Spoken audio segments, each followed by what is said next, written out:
nosotros en su programa Acción Positiva, acá en Radio Infinita 100.1. Muchas gracias al licenciado Estuardo Ralón, abogado profesional constitucionalista, actualmente presidente del Centro de Defensa de la Constitución, CEDECON. Entonces, para empezar, le quiero dar la bienvenida al licenciado Ralón. ¿Qué tal está, licenciado? Gracias por tomarse el tiempo para estar con nosotros. Oh, gracias, doctor. Un verdadero gusto saludarlo y también saludo a todas las personas que nos estarán escuchando y siguiendo en esta entrevista con estas plataformas que por razones de pandemia ahora nos tienen a todos pues pudiendo interactuar por esta vía. Pues sí, mire, interesantemente lo que hemos encontrado es que cada vez hemos ido mejorando. Al principio también nos costó bastante empezar a usar esta metodología, pero luego ya le hemos adaptando y al final resulta bastante práctica. No sé si se ha dado cuenta, licenciado, pero el tráfico ya regresó a nuestras calles, volvemos a tener repleto de vehículos y ya como que esta manera electrónica está funcionando bien y nos permite tener esta relación tal vez más fácil. Y le evito tener que desplazarse a usted o a mí, pues, lo cual es bueno. Claro que sí, ¿no? Pues un gusto estar acá con ustedes, siempre un honor acompañarlos.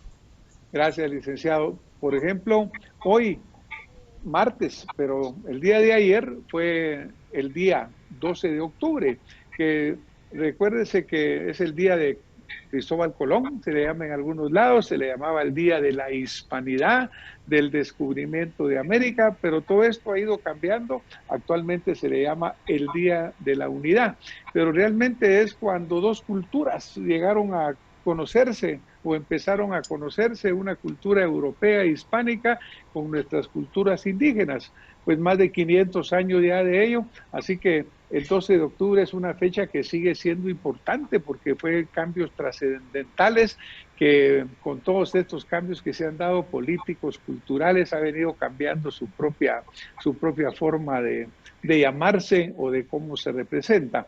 Pues gracias, licenciado. Mire, hoy quisiéramos tocar con usted el punto importantísimo de la Corte de Constitucionalidad, porque realmente como ciudadanos de la calle no somos juristas, no somos constitucionalistas, pero obviamente lo que vemos es de que el sistema de justicia en Guatemala aparentemente en general está bastante comprometido, bastante inestable, particularmente a partir de cosas como por ejemplo que la Corte de Constitucionalidad está integrada o no está integrada, porque yo creo que esa va a ser la primera pregunta que me permitiría yo hacerle a usted, licenciado.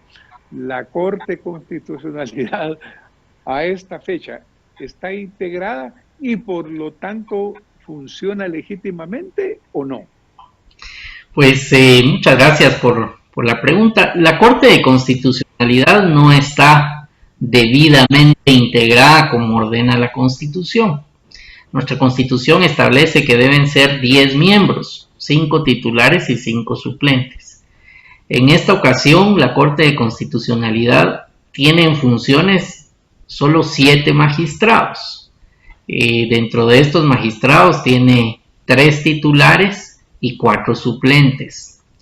En los 35 años que tiene de haber sido promulgada la Constitución, no habíamos vivido una situación como la que estamos viviendo hoy, porque adicionalmente a que tiene solo 7 magistrados en funciones, hay un poder nominador, un poder que designa, porque recordemos que para integrar la Corte designan los 3 poderes del Estado, el Consejo Superior Universitario y el Colegio de Abogados, titular y suplente cada uno de ellos. Pues en este caso, la Corte Suprema de Justicia no tiene, digamos, ninguno de los del titular o suplente que oportunamente designó, por lo que no está debidamente integrada. Lo que tiene es un quórum, el quórum mínimo para poder resolver las causas, y es que, digamos, las causas de inconstitucionalidades o apelaciones de amparo de la Corte Suprema se requieren 7 magistrados para que haya quórum, y justamente hay en funciones 7, por lo que no está debidamente integrada no está como manda la Constitución, tiene un quórum reducido, uno de los poderes de la República no ha podido designar sustituto, titular o suplente, y el quórum mínimo que tiene, más ahora en época de pandemia, si ocurriera un tema de salud, una situación extraordinaria, y faltara uno de esos 7, pues no podría resolver acciones de inconstitucionalidad o apelaciones de amparo. Es decir, está justamente con el quórum mínimo, pero no está debidamente integrada. Y para ello ponen entredicho su legitimidad, entendiendo el concepto de legitimidad, que lo legítimo es lo que está de acuerdo a la ley, y en este caso a la Constitución, y si no está debidamente integrada conforme a lo que establece la Constitución y la ley de amparo, pues ponen entredicho esa legitimidad. Pero si toman resoluciones, estos 7 que están funcionando, sí son valederas, sí son legítimas. Es correcto, porque es un quórum válido para tomar las decisiones. Por ejemplo, ¿quiénes no están? Por ejemplo, falleció desafortunadamente el señor magistrado Boanerges Mejía, que lo nombraba el Congreso de la República. El Colegio de Abogados. El Colegio de Abogados. Correcto, era titular que ganó la elección por parte del Colegio de Abogados y, como bien usted dice, doctor, lamentablemente falleció y se generó una vacancia que, si nos vamos a lo que dice la Constitución, porque parte de lo que en este país se necesita es el respeto y la aplicación correcta de la Constitución y las leyes, porque aquí tenemos normas, lo que pasa es que no se respetan o no se aplican. En este caso, lo que corresponde es que el Colegio de Abogados, desde hace ya algunas semanas, cuando fue notificado, debió haber convocado a una elección para elegir al sustituto. Eso no ha ocurrido, por lo que esa es una vacancia que está, digamos, hoy no cubierta, y no se ve ninguna convocatoria del Colegio de Abogados llamando a una elección, por lo que ahí se estaría consintiendo por omisión que esa vacancia siga perdurándose en el tiempo. Ahora, ¿no existe un plazo o un término para que el Colegio de Abogados debiera de haber convocado a esa elección? Y si no lo cumple, a ver quién está faltando aquí la ley y cómo se evita que eso suceda. Así es. Lo que dice la ley de amparo para estas situaciones, porque hay que decirle a todas las personas que estos casos complejos, fortuitos, están regulados en la ley de amparo. Y la ley de amparo precisamente contempla que si se da una causal de este tipo, como fue el lamentable fallecimiento del doctor Boanerges Mejía, es inmediatamente como se debe comunicar por parte de la Corte de Constitucionalidad al colegio. Situación que ocurrió, hay que indicar que en los medios salió la presidenta actual de la Corte indicando que ya se había comunicado, y dice inmediatamente el Colegio de Abogados, o el órgano en este caso que designó, tiene que hacer los procedimientos. Por lo tanto, ¿quién está incumpliendo en este momento? Es la Junta Directiva del Colegio de Abogados y su Tribunal Electoral, específicamente, quienes no han llamado a ese proceso eleccionario en una clara violación, lo cual es delito incluso, porque se estaría impidiendo el funcionamiento normal de un órgano del Estado. Puede ser no solo un incumplimiento de deberes, sino una violación a la Constitución. Ahora, este es el caso del doctor Boanerges Mejía, que en paz descanse. Pero, ¿qué otras son las que están vacantes? Por ejemplo, el señor magistrado Neri Aldana, por motivos de salud, incluso su familia ha solicitado pues que a él se le dé cesantías, se le suspenda, son lo que oímos pues por los medios. ¿Cuál es el caso del señor magistrado Aldana? Sí, lo primero, indicar que el magistrado Neftalí Aldana fue designado como magistrado titular a través de un proceso de la Corte Suprema de Justicia. Él llegó a la Corte de Constitucionalidad designado por la Corte Suprema de Justicia.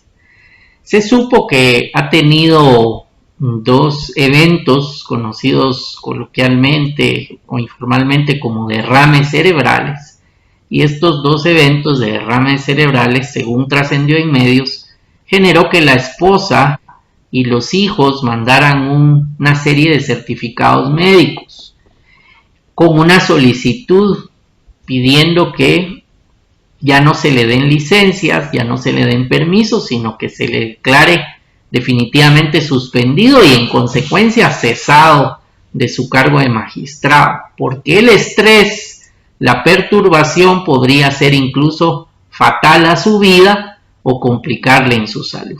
El último certificado médico, que también lamentablemente circuló en redes sociales, nos denota que el magistrado Neftalí Aldana no puede movilizarse por sí mismo, no tiene movilidad en la parte dominante de su cuerpo, el lado derecho, no puede hablar, tiene necesidad de una enfermera a las 24 horas del día. Esto es una situación muy delicada de salud y por lo tanto la Corte tiene que aplicar un artículo que es el artículo 161 de la Ley de Amparo, causales de cesantía, para que pueda al magistrado pagársele sus prestaciones, que esto ayude para atender su enfermedad, que se enfoque en salvar su vida, en restablecer su salud, sin estar sometido a un estrés de un cargo para el cual no tiene la capacidad de ejercer jurisdicción. Recordemos que un magistrado lo que hace es argumentar ponencias, debatir en un pleno,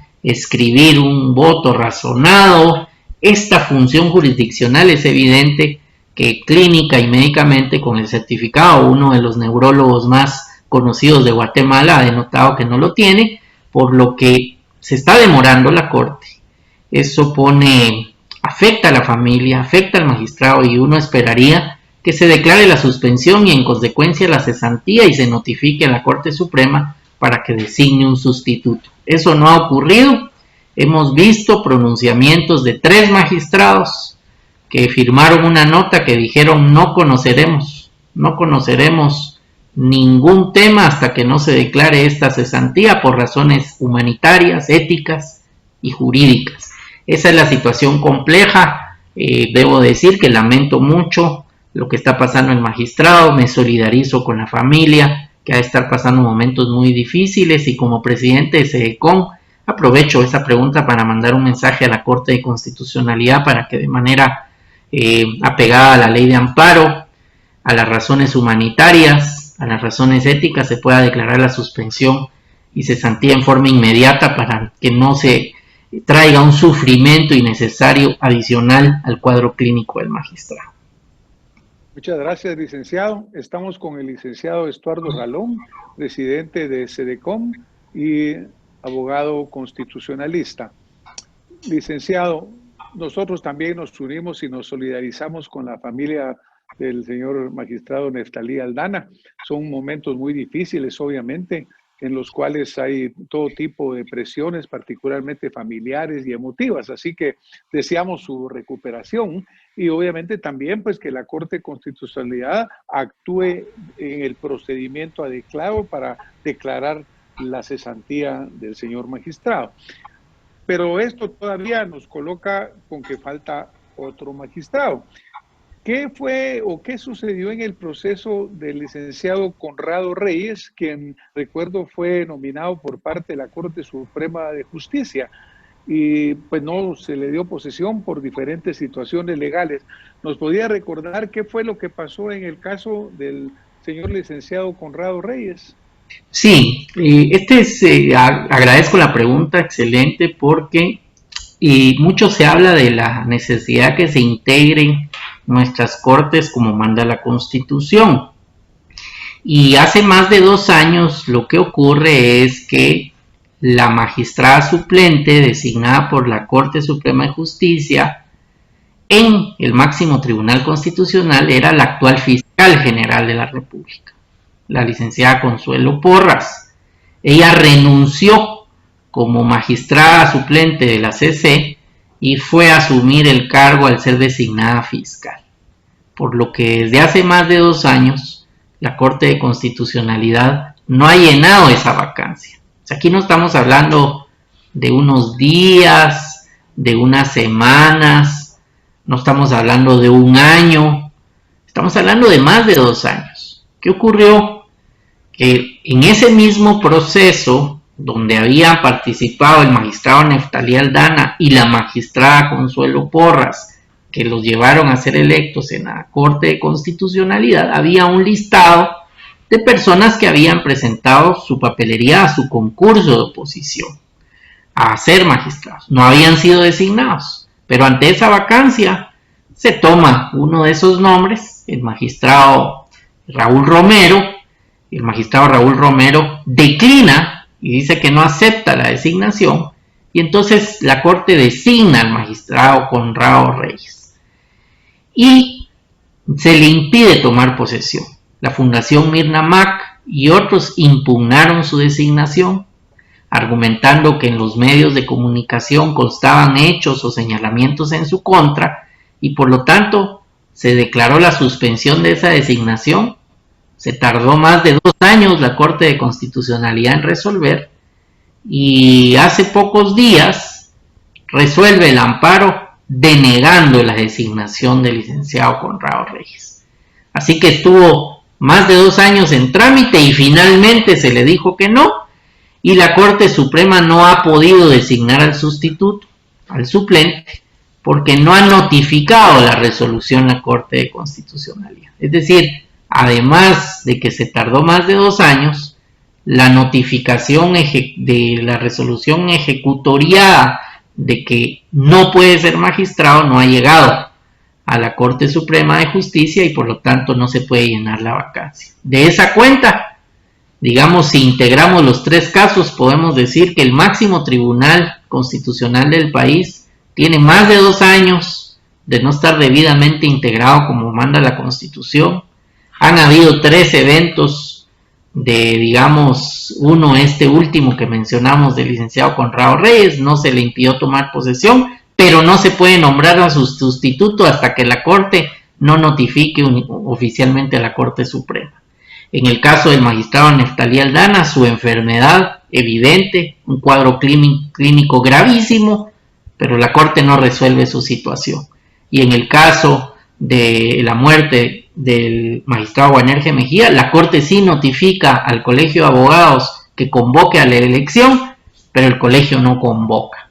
Así que tenemos el máximo tribunal del país con 7 magistrados, quórum mínimo. Si faltara uno de ellos ya habría problema para resolver ciertas causas, y no está integrado debidamente con los 10 magistrados que ordena la Constitución. Si esa es la situación del máximo tribunal del país, ¿cómo está el escenario de certeza y seguridad jurídica para todos los guatemaltecos? Eso es más delicado. Alarmante, ¿verdad, licenciado? Porque, por ejemplo, usted mencionó al principio de la entrevista que 3 de los señores magistrados dijeron que se niegan ellos a resolver otros temas si no se resuelve el tema del señor magistrado Aldana. Entonces, mientras eso no se resuelva, de hecho, como que no están tocando ningún otro tema que no sea el que toca. Pero por otro lado, cuando yo oigo que la Corte de Constitucionalidad tarda 2 años en resolver lo relacionado con el licenciado Conrado Reyes, le hago la misma pregunta. ¿No por ley también la Corte de Constitucionalidad o cualquier corte tiene un plazo o un término del que se use correcto para resolver? Porque pasar 2 años para resolver algo que es urgente para que el máximo tribunal esté debidamente conformado, me parece a mí que también se vuelve ilegal, ¿o no? Sí, hay un plazo, está claro cuáles son los plazos para resolver, y este retardo de más de 2 años es totalmente injustificado. Y voy a poner un ejemplo. Cuando se dio la declaratoria de trámite de antejuicio contra 4 magistrados de la Corte de Constitucionalidad y el antejuicio pasó al Congreso e iniciaron las pesquisas por parte de la Comisión Pesquisidora, hubo un amparo que se presentó para detener las pesquisas y que generó una autoprotección o autoamparo de unos magistrados. Ese no se tardó 2 años. Ese se tardó cuestión de semanas, de horas para tener una resolución. ¿Por qué en unos casos se tarda semanas, se tarda horas, y en otros se tarda más de 2 años? En ese caso de la autoprotección y autoamparo, las notificaciones se dieron en forma inmediata. Una vez se otorgó esa autoprotección y autoamparo, se fue a notificar inmediatamente a la Corte Suprema, al Congreso. Acá ya se dijo en la sentencia que no puede el licenciado Conrado Reyes, pero no hay notificación, se está demorando. En el caso evidente clínico del magistrado Aldana, cuando es evidente con un certificado médico, se sigue en análisis y en discusión del caso. Entonces, es porque hay mucha manipulación de los tiempos y de los intereses. Pareciera que hay un tema de los tiempos que hace que no sea consistente y no se dé el respeto a los plazos. Incluso estos temas que estamos mencionando, todos tienen el mismo nivel de urgencia, porque atañen a la propia integración del Tribunal Constitucional. Esos debiesen ser prioridad 1. No podrían demorarse 2 años. Así que el retardo es en incumplimiento de plazos claros de la ley de amparo. Un poco la pregunta, ¿quién le pone el cascabel al gato? Pues porque obviamente cuando ellos se autoprotegen o cuando ellos se autoeximen de un proceso, pues también como que es incongruente decir, bueno, como que los mismos son juez y parte en una resolución que ellos se están autoprotegiendo, ¿no? Un tema, diría yo, para varias conferencias que tengamos con usted. Pero, por ejemplo, entiendo que las resoluciones de la Corte de Constitucionalidad son inapelables, pero también en alguna parte creo que leí que las resoluciones del Congreso e incluso creo que la Corte Suprema en nombramientos como los que hicieron del magistrado Conrado Reyes también son inapelables y sin embargo fueron apeladas y fueron cambiadas la resolución. ¿Cómo se explica esto? Efectivamente, la ley de amparo tiene una norma que indica que la designación que se realiza por parte del presidente de la República, del Congreso de la República y de la Corte Suprema de Justicia para magistrados de la Corte de Constitucionalidad, cuando ellos designan y toman su decisión, dice esa designación será inimpugnable, es decir, no cabe ninguna impugnación. Y en el caso del magistrado Conrado Reyes, a quien se le impidió tomar posesión, se aceptó la impugnación, se le dio trámite a la impugnación cuando la decisión era inimpugnable y está quedando un precedente de que no solo si es impugnable y que se inaplica esa norma de la ley de amparo, sino que se dejó sin efecto su designación. Incluso la resolución dice, porque según la información pública y mediática, es razonable por ser hechos notorios que no tiene capacidad, idoneidad y honradez, por una apreciación subjetiva, pero se utiliza lo evidente, lo notorio, porque salió en los medios.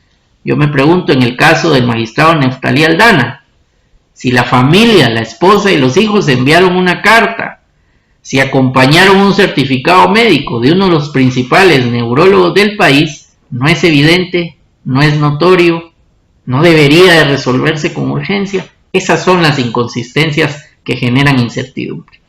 Muchísimas gracias, licenciado Ralón, por todo lo que ha compartido esta noche con nosotros. Desafortunadamente el tiempo se nos ha terminado de nuevo, pero estoy seguro que nuestra audiencia aprendió muchísimo de lo que usted nos ha comentado, de la reflexión. Y pues claro, ojalá, deseamos que la ley funcione adecuadamente, que sea justa, que sea equitativa, ciega como es la imagen y que la balanza no vaya para un lado ni para el otro, y ojalá que la Corte de Constitucionalidad se integre adecuadamente y que sus decisiones sigan siendo lo contributorio y necesarios que son para el Estado de Derecho, del cual pues obviamente el sistema de justicia es uno de los pilares fundamentales. Licenciado, esta noche nos vamos a tener que retirar. Un mensaje de 30 segundos que usted nos quisiera dejar para que quede en la conciencia de todos los ciudadanos que hoy lo estamos escuchando. Sí, agradecer hoy la entrevista, y el mensaje es que a todos los guatemaltecos nos corresponde defender la Constitución en nuestros espacios, opinando, haciendo valer la aplicación correcta de las normas que la propia Constitución garantiza. Muchas gracias. A usted, licenciado, muchas gracias y pues adelante con esa lucha que hace el Centro de Defensa de la Constitución, porque pues obviamente no solamente en Guatemala, en todos lados la justicia está en problemas. En este momento también están ocurriendo las sesiones, las audiencias para confirmar o no confirmar a la propuesta del señor presidente Trump en Estados Unidos, de la señora juez que asumiría por vitalicio, porque allá creo que es vitalicio este cargo. Así que le agradecemos muchísimo que nos haya compartido, licenciado. Gracias a usted y nos vamos a retirar en este momento, en este segmento acá en Acción Positiva Radio Infinita 100.1. Muy buenas noches, licenciado. Buenas noches, hasta luego.